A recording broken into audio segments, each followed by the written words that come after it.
We were talking Misericordia University track and field here on the John Mendola Show. Chris Wattis, the head coach, with us. And coach, a very successful indoor season. Yep. And we'll get over to outdoor. Let's talk about all the great things that happened at Misericordia University with your team. Yeah, so our indoor season concluded with our MAC championships. We had a personal best finish out of our men's program. We had a third place finish on that side. We were a lot closer to the first place and second place team than we had been in the past. So that was great. The girls program had the third championship in the last 4 years. I was really proud of the way our girls team put the meet together. In the past, we've had some pretty talented bunch of individuals with some good supporting cast, and I think that we have that now, but I think as a whole, our team really clawed away at the 25-point win that we got. We scored 150 points, which actually was a little bit more than what we scored in the past with those other programs. So with the other programs that we had. Moving forward, I think that we were a pretty young team, and going into outdoor season with that girls program, obviously we look to try to get that championship done. So looking for, that would be another third championship in 4 years. So it was a good thing. We thought going into the meet that we had a chance to win it, and we actually, based off of paper, we actually ended up winning by a bigger margin than what we had anticipated it being. We thought it would be a little closer. So it was a good meet. Over across the board from a conference standpoint, I think we're in a good spot moving forward. Both of our guys and girls teams are doing fantastic. We went on to the national meet. We had an ECAC meet. We both finished in the top 3 in that meet. What we really did at that meet was trying to put people in events that they qualified, but also trying to get some NCAA qualifiers out of it. We really didn't put it together to try to win an ECAC championship, but we ended up being pretty close. I think we were 10 points off of each team. So, and then we went to the national meet, and Jawan ended up getting All-American in the 200. He missed the title by .01, and Claire ended up running the 12. She had a very good race. It was a tough race. It went out pretty quick, and she hung in there pretty good. She was about 7 or 6 seconds off of the last All-American spot, which is pretty good comparing it to some of the people in the race. She had been there the first time she'd been there. A lot of the other girls have been there 4 times already, 5, 6 times. So we also had Riley Wagner, who competed with a tough weekend. She usually does the high jump at the national meet on top of the multi-indoors. Going into the 800, she was 10 points away from the win in the multi. We had her go after in the 800. She ran a personal best, and it happened to not be what we needed to get it. So to PR by 140 points at the national meet in that event is pretty good. So third place finish in that situation is awesome. And then she came back the next day, tried high jumping on some sore legs, and we take that chance sometimes, and she ended up not being as fresh as we maybe hoped her to be. So that's the way the indoor concluded. So how do you go from indoor to outdoor, make sure people are rested, make sure they're not being repetitive, yet make sure they're still sharp coming right into outdoor? Obviously that's a formula you figure out as a coach at a school such as Misericordia University, but take us through a couple little things and making sure everybody's ready to go now. So everybody else, so all my coaches here, you'll talk to some of them, they're responsible for their event groups. We all have a plan in place where the coaches get them ready for our indoor championships, but don't take away what we still have to do the rest of the season. And I think there's a good balance of resting them and making sure they're prepared to do their best in indoors, but also not going too far and get too carried away with it that we take away what we need to do in the outdoor season. So basically what happens is most kids are done racing by the end of February. So basically it's a lot of the racing I feel that is the big deal. Indoor, you're always going every weekend trying to chase a time or a place or whatever it is. And most of them have had off from the end of February until now. So it's a good month of non-racing. So we're able to do some training and get some volume load up and get some real good workouts in. As far as the kid that went to nationals, we gave them a little downtime. Some felt that they didn't need it, so we just let them train. Some wanted some downtime. But as far as racing concerned, they'll be on a light load of racing in the first part of it. Outdoor season, we won't really hit as many races as much as the other kids would.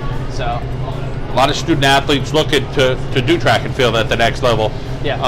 At Misericordia University, great majors, and a lot of room to grow. Talk about your roster right now with your track and field team, and what you like to have as it grows over the years, and more student athletes saying, hey, I think I want to give this a shot.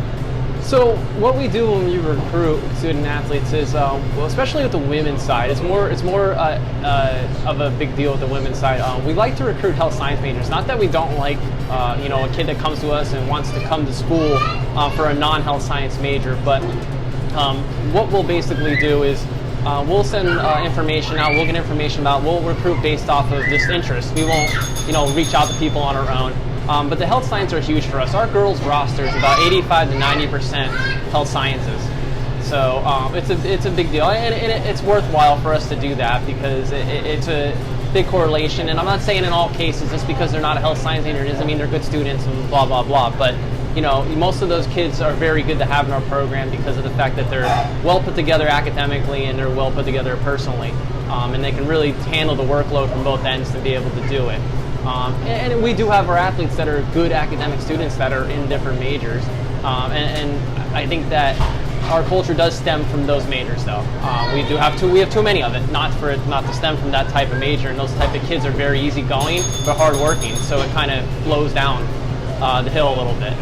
With the guys, it's a mix. With guys track and field, you're not having a ton of guys want to do speech or nursing and all that stuff. So there are some health science guys in there, but guys a little bit different dynamic. We're just trying to recruit good individuals, good athletes, but also good individuals for our program to help keep on progressing our program. We need good people in place to be able to keep a good culture. So just because someone's talented doesn't necessarily mean they're a good fit for us. So we have to make sure we do a people interview rather than just a talent interview when we do so. And also too, the economic side of things is a big thing for us. We keep that in mind. We want to make sure that we're retaining kids and we're keeping them at our university. So we're being smart but also being aggressive. So it's a big deal for us to know what's feasible for the family and what we're looking at before we get into a conversation with them. We don't want to go 4 months down the line and then be like, nope, this is too expensive. We can't do this. We want to use our time wisely because we have a lot of stuff we have to do in a day. So we kind of ask those questions and try to find that out in the beginning to be able to do the right recruiting. Outdoor season, about 2 months full of it, April and May. Yes. Talk about some of the highlights along the way, and obviously the championships and maybe some NCAAs again for some of your student athletes is a big goal. Yeah, we got 3 to the championship. I'm hoping I can possibly get 1 or 2 more. I think we have some possibilities having some kids that might be able to do that. The goal is always to win a conference championship, get more kids to ECACs, guys and girls. If we can do that, we'll go after it. And, we'll move forward, and we have a heavy schedule in the next month and a half. We're doing a lot of good things, and, I'm looking forward to some nicer weather. A little joke there. And getting these kids in some good meets and moving forward. Our schedule is exciting, and before we know, it'll be conference time and school will be ending, and it's like outdoors just goes like that. It's like a flip of a switch. I think we put all the work in so far. I just think that we just need to keep our eyes on the prize, keep on going, working hard, and trying to make ourselves better every day. And I think we're going to be good teams at the end of the year and compete for championships. So that's I'm looking forward to it. Chris Wattis, Misericordia University, thank you for your time, and Thank go you. get him this year outdoor coming up right now. Thank you. Logan Halloran is joining us. He's an assistant coach for Misericordia University with the cross country program, with the track and field program. And Logan, let's talk about your role in the Misericordia University outlook there for Coach Wattis. What does he expect of you? I think he expects me to back him up. We have a lot of the same thoughts on the philosophy with the team and where we want the team to go in the future.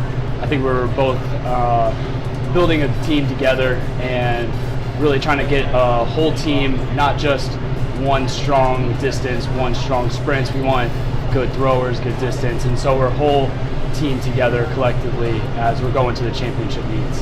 You go up the ladder of track and field. High school, you get 1 or 2 or 3 or 4.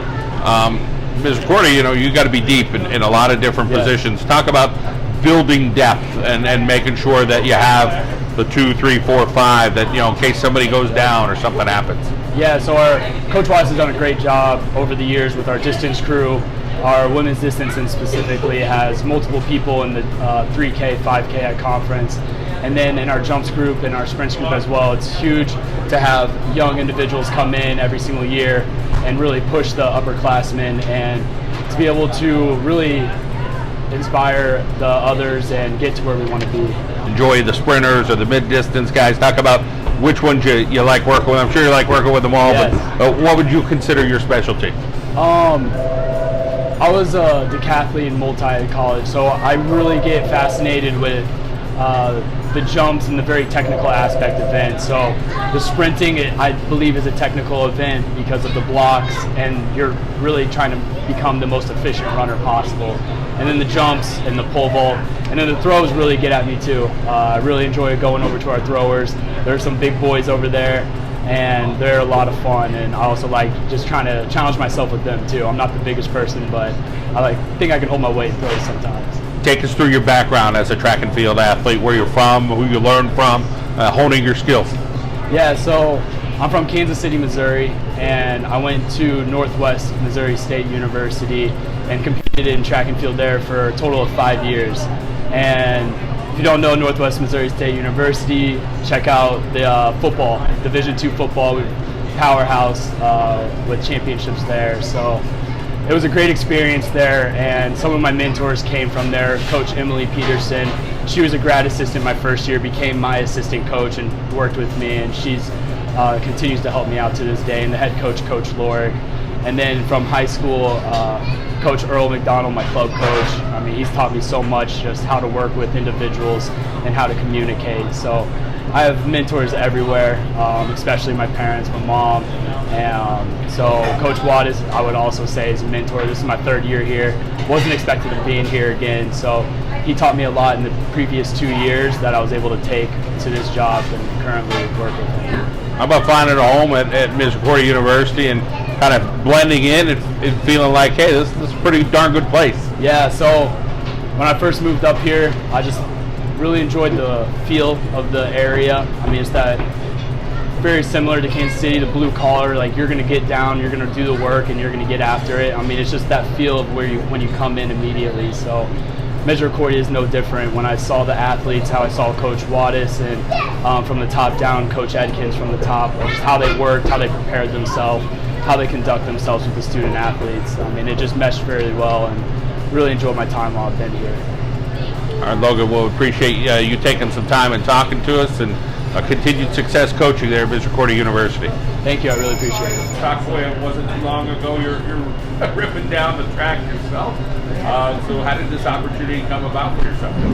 So my 5th year at St. Joe's, I was just sort of weighing my options. I didn't know if I wanted to work or if I wanted to go into coaching, which is obviously a passion of mine. I love track and field, and randomly, really, this job just sort of fell into my lap.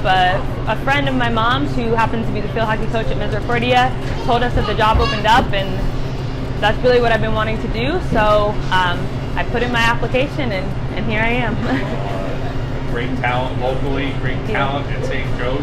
Let's talk a little bit about what you learned about yourself in the high school track, how you came in as an athlete, and then Coach McGrane's always coaching up people. Talk about what you learned from him. Yeah, so as an athlete, it was just sort of a progressive sort of build. I spent a lot of time really doubting my talents, and then my senior year, I had a lot of support with Coach McGrane and my family, and I just honestly just sort of popped up. So really, if anything, my high school career taught me just to be humble and just keep trucking along. And Coach McGrane, really great coach and just great person to have in your corner. So a lot of my success, I credit to him, obviously, and Shelly Black, great competitor, great teammate to have. So really, what I am now, I owe in big part to my experience at Coughlin High School. Go back to those high school days, making it to the PIAA state championship. Talk about your best, which is pretty darn good. Yeah, really, I surprised myself at states in 2012. I won the state meet, and really, I feel like it came out of nowhere, but it just showed me that what you work for, you're gonna have, and I think it's transferred into coaching really, really well, because my athletes aren't always seeing the results, and I take them back to that day on the track. I wasn't feeling great. It was like 98 degrees, and my heart was there, and I just went out and ran and came away with the state title. So I hope that is something that I could teach my athletes along the way with that experience that I had. 300 hurdles, and that's what you're coaching now, is the hurdles? Yes. Talk about getting your athletes to believe, having that confidence, attacking the hurdles, Yeah. all those things that Coach McGrain and, of course, your coach at St. Joe's told you as well. Yeah, so really I didn't have too much hurdles training in college, so I take a lot of what I teach the athletes now from Mr. McGrain, and it's really a process, just because you have all levels of athletes and you have to sort of train them the same way and talk to them the same way. But I just use my experience, and I teach them based on what I've gone through. I've had my ups and downs just like any athlete has, and so I use my experience. I talk them through it, and I show them what I've done on the track, and I show them that with my training that is behind me, that they can do very similar things. And I'm hoping it's getting through to them, and we've been having really, really great seasons so far, so hopefully outdoors goes the same for them. It seemed like you opened some great doors at St. Joe's for some Coughlin athletes and athletes Yes. from Northeastern Pennsylvania. Yes. Talk about some of the young ladies that followed you there, and what that experience is like to kind of see them come and see you as a freshman, now see them, you're getting a little older. Yeah. So I remember actually Coach Kevin Quinn, who was my coach at the time there, came up to me on a random day. I think we're doing a pool workout, and he said, "What about this Nathaniela Bordeaux? What do you think about her?" And I was like, "You want her." We hadn't really competed together too much, but I knew her brother and her sister, and I was super excited when he said her name, because I had no idea she was even looking there. And to have her on the team was just an incredible experience. To have somebody that you're familiar with, who's an amazing athlete, who could bring the same sort of values and understanding of the sport with you. And her sister Tamar ended up there, and to have her, who did similar events as me, was great. And then Lindsay Aremus from Dallas, she's a very good friend of mine, and I love having those girls on the team and being able to show people, even though they might not have known we're all from Northeast PA, that District 2 really rocks it sometimes, and we had a team full of them, so that was a great experience. You go from St. Joe's to coaching now at Misericordia University, and Coach Wattis really has things going so well. Yeah. Talk about just being able to see student athletes have an opportunity and say, hey, it's close to home, we're going to compete at a pretty high level here in Division III. There's some talented student athletes you're coaching. Yeah, once I got here, honestly I hadn't looked at Misericordia too much when I was in high school, and I got here and I couldn't believe that I hadn't, because there are some amazing athletes on the team who would be amazing athletes on my team at St. Joe's. So I'm blessed to be a part of it, and I'm so excited that we can have a real track power here in our backyard, because track is not the most popular sport, and so to have a power like this to tell kids, hey, look at this school really close to you, if you work hard enough, this could be your future. It's amazing. You look at your history and you're going back, I'm sure somewhere along the way, I don't know when coaching kind of popped in your head, if it was very late in the game or somewhere in the middle, but usually it's more later for most student athletes that they start thinking about it. Talk about the giving back part of coaching them up, all the things you said of the mentors that have been there for you, learning from Coach Wattis and the staff of how they treat these college student athletes as well. Yeah, so like you said, I hadn't thought of coaching until really late on in the game, and I felt, a lot of people would say that my college career wasn't wasted. It was really successful, and I do agree, but I feel like there was something missing. There are things I wanted to do that I didn't get to do, and I knew now, my body was just falling apart at the end there, so I figured my only opportunity really is to just give to the people maybe what I couldn't have done myself. And it's super fulfilling in a very different way. It's really hard to separate myself from wanting to be the one out there on the track, but if I couldn't do it, my hope is that I can get someone else to do the things that I wish I could have done, and give really selfishly myself the same sort of satisfaction that I would have had if I was the one out there on the track. So, well, you got a great story for people. I know you mentioned them already, but let's talk a little bit about your mom and Coach McGrain, Coach Quinn, those people in your life that put you in the position you're in today, and you just tell that you're full of gratitude. Yeah, so my mom, obviously, she's my biggest fan. I think in my whole 5 years of competing, she missed maybe 4 meets in my college career, so that's incredible, and it shows the dedication she has and the love she has for her kids. And obviously, when I have my hard times, I spent a whole year off in college. She was really my rock and there for me, and naturally she drove me to practices as well, so that was great. And then Mr. McGrain, like I said, great coach, and he really put me in a position to be as successful as I ended up being in college. a great person to have in my corner even now. And then Coach Quinn, it's really a funny story that some of you might have heard before, but I was walking on to the team at St. Joe's because I had no collegiate offers, and he saw me compete at States the year that I won in the 300 hurdles, and he came up to me after my race and said, if I've ever seen a perfect race, that was it, and offered me scholarship money right there on the spot, all that he could scrap up. So really he took a chance on me that a lot of people weren't willing to take, and for that I owe him, everything that I became. So it's a great story, and you're continuing that story right now. Graduate assistant coach at Misericordia University. Keep up the great work, and Coach Watt is excited to have you. Thank you very much. Alex Finch is a junior at Misericordia University track and field team, and Alex, talk about where home is and what brings you to Misericordia University over the last couple of years. Home is Bethlehem, PA, down in Lehigh Valley. Brought me to Misericordia was pretty much, a combination of the PT program. They have 6.5 year accelerated program, so I was interested in that. So I was looking for somewhere with a PT program, and then a running system that I kind of liked, a coach that I liked, who I thought I could entrust for 4 years, 5 years of my eligibility, and kind of who I wanted to be under for that long. Talk about that long distance running thing, when that started, and how you kind of got hooked on it. Pretty much, I started running cross country in 6th grade. Definitely not to the training to the extent that I currently am, but then that's kind of when I started doing it. Throughout middle school and high school, I was a runner and I swam in the winter. And then as I got to college, you can't really swim and run and be the best you can be at both of them. And I'm definitely a better runner than I was ever a swimmer, so then I kind of started pursuing that to a higher degree. Physical therapy guy? Yeah. Let's talk about why you enjoy that. Especially in high school a lot, with all the running I did, I tended to get hurt a lot, so I'd always end up going to physical therapy and needing to get rehab and kind of getting physical therapy and watching them helping me and getting me back to doing what I wanted to do, getting me back to running. It was always kind of inspiring, and I kind of wanted to be able to do that for people, have the knowledge to get them back to do what they want to do.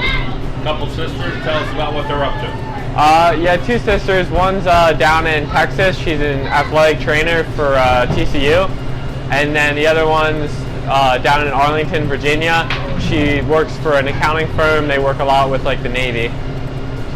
You're great in the classroom. You got that down. As far as putting in the mileage and making sure you're doing, you talk about some bonding that you guys do to make sure it all gets done. Yeah, definitely. Probably no matter what you do, biggest aspect of team bonding, especially when it comes to just the distance runners, is just straight mileage. You're out there 80, 90, 100 miles a week, so you're out there for hours on hours. So at that point, you really get to know each other, get along, have good laughs and everything. So talk about role models in your life and people you look up to. Yeah, definitely a couple of people, especially when in high school, I looked up to my coach a lot. He accomplished a lot in his running career, and then as I got here, I definitely looked up to Coach Wallace and everything. And then specifically, especially when I was a freshman, I looked up to one of the upperclassmen. His name's Trevor Reed. He was always very good, role model.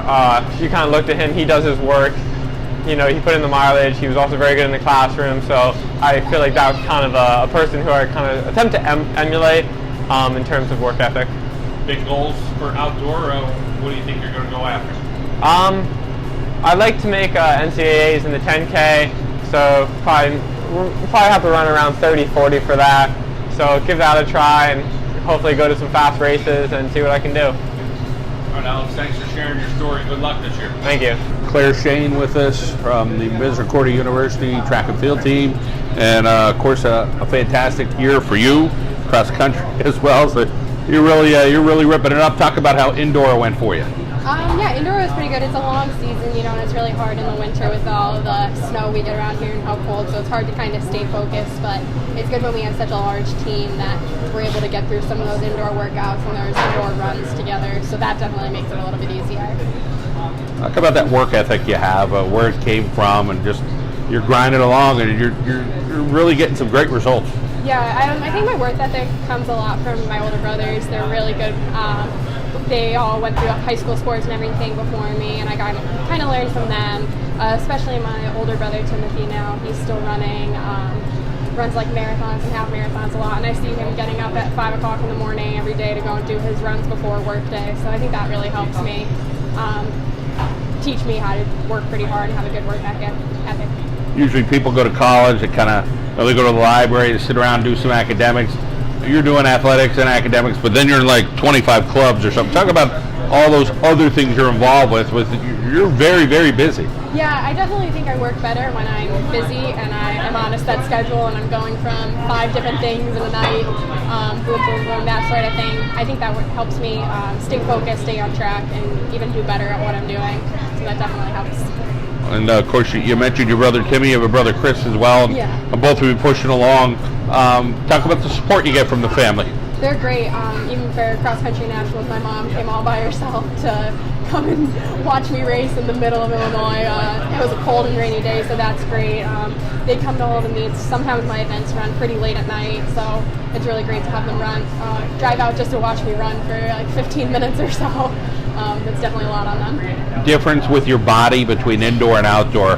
What would you say for you personally what the difference is, and if you have to mentally kind of tweak it a little bit to get ready for it? Yeah, I kind of like indoor because you get the constant feedback every 200 meters. But I think my body's going to adjust better to outdoor. At least I hope it will. It being a larger track, I'm kind of a taller runner, so it'll be nicer to spread my legs out, not as many of the tight turns. So I think that'll help. Life after college with running, what do you hope to do down the road? Well, I'm in the Masters of Occupational Therapy program right now. I'm in my 3rd of 5 years, so definitely would like to get a job in the field, hopefully work in like a geriatric setting, and there's a whole lot of great opportunities in the Northeast area for that, so kind of want to stay around here and get a job working around in that area. Making the right choice is so important. Every indication says you made the right choice at Misericordia University. Definitely. Talk about all the things that you really love, including your teammates and your coaches. I really like how involved that I'm able to be. I'm able to do so many things, as well as get my master's, as well as run 9 months out of the year. So I think that really helps. That was made. A lot of students don't get to do that. They pick and choose, and we don't really have to here. We're able to do everything that we'd like to do and that we need to do to succeed. So I think that's great, and definitely made the choice a lot easier for me once I saw that. Clara, as far as the rest of your teammates, talk about that bond, whether it's a thrower or a hurdler, just somebody who's on the team that you get to know a little bit better, or may not be a distance runner. I'm sure you get to hear their story. Maybe they're from New York or New Jersey or a different part of Pennsylvania. It's pretty neat when you go to college to kind of get everybody's story and share it. Yeah, I think what helps for our team, we are also focused on winning that MAC team championship, and I think that really helps get close with everybody because everybody's event really matters. So I think that helps us stay close and get to know everybody because you're going to want to go over to the throwing pit and watch people throw, watch people jump, even though it's so different from what we do with distance running. But it definitely helps that we're also focused on that one goal. Clara Shane, always great catching up with you. Continued success. We're rooting for you here. Thank you.